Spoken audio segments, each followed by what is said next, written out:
Hey everyone, I hope you're having a great day. I have another great book to share with you that I read in just a couple of days. It was a quick, good read, and I wanted to share it with you. It's called The Storied Life of A.J. Fikry, and it's by Gabrielle Zevin. And I hope I'm pronouncing his last name right. I really have no idea. But anyway, it is about this bookseller, and he lives on an island in New England, somewhere I think off the coast of like Massachusetts or Rhode Island. So he's like on this little island setting, and he owns a bookstore, and he's a recent widower. His wife passed away not too long ago. So at the beginning of the book, he is grumpy, he's sad, he's alone, he's single, you know, and he's trying to run this bookstore that he had moved to the island because that's where his wife was from. And so now he feels like his bookstore is definitely his tie to the island, but he just feels pretty much utterly alone. And especially the fact that he's, like I said, a grumpy character. People aren't gravitating towards him. They feel sorry that he's a widower, but they don't know what to do with him because he's not responding to them. And this book is filled with all these great characters. First off, you meet his book publisher. She is the girl that brings the list of new books and says what you should buy from Kensington Publishers and what you should buy from them for the upcoming season. So her name is Amelia, and she comes into the book, and that's really what I thought the book was centralized around. I thought it was more about her character whenever I first read the synopsis, but it's really more about A.J. Fikry, the bookseller. So Amelia comes in, she meets this grumpy guy, and she just doesn't know what to do about him. And then she disappears from the book for a really long time. And just as I'm thinking she's never going to come back into the book, you know, the author brings her back in. So I really liked the way those two interacted, and the way their feelings changed throughout the book, and how she explored both of their characters through the other one. So some other great characters that you meet. You meet this little girl named Maya. She is a super smart little girl, almost too smart to be believable at first. But as she gets a little bit older, it kind of leveled out, I want to say, where her character was believable once she got to about 6 or 7 years old. And she was definitely a very smart little girl, and she loves books. And so that part of me really related to that little girl, because as a little girl I loved books too. And I just kind of want to point out that of course any book that's about booksellers or book writers or book lovers, of course there's a part of you that loves the book right from the beginning, because it's about you in a sense.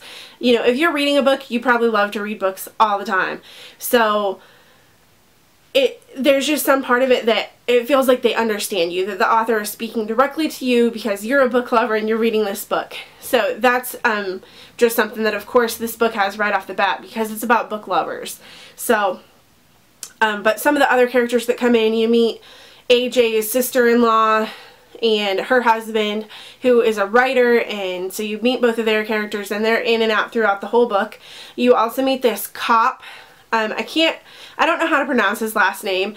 I would assume it's like Lambias or Lambias. I don't know.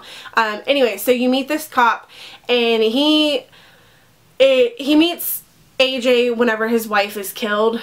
And so the cop just tries to keep an eye on him throughout the book, make sure that he's okay. And then whenever other things happen in his life, and there's this package that ends up on his doorstep, and the cop just keeps an eye on him, checks in on him, and the cop ends up starting a crime novel book club in the bookstore, so that adds like a funny little side element, and the cop actually comes more into play as the book goes on. But this book is just filled with great characters. It's filled with a lot of book references, and just to see the progression of a man go from a widower to something more, and you get to see his progression as a character. That was just fun to read. It was a good read. The ending, it tied everything together. I can't say that I loved the ending, but 100% I loved the book as a whole. So I would definitely recommend reading this one. Again, it only took me like a couple of days to read it.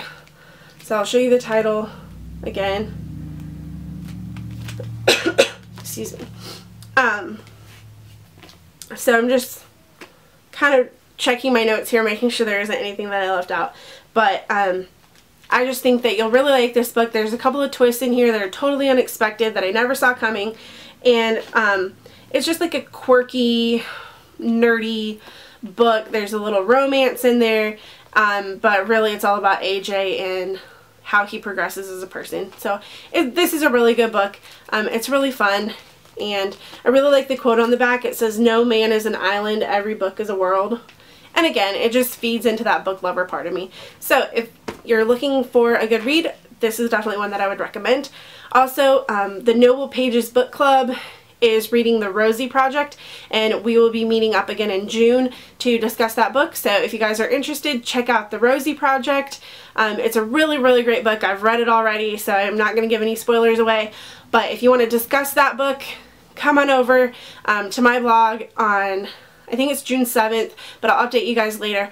And just make sure you read the Rosie Project by the beginning of June, and we will discuss it then. So thanks so much for watching, guys, and have a great day.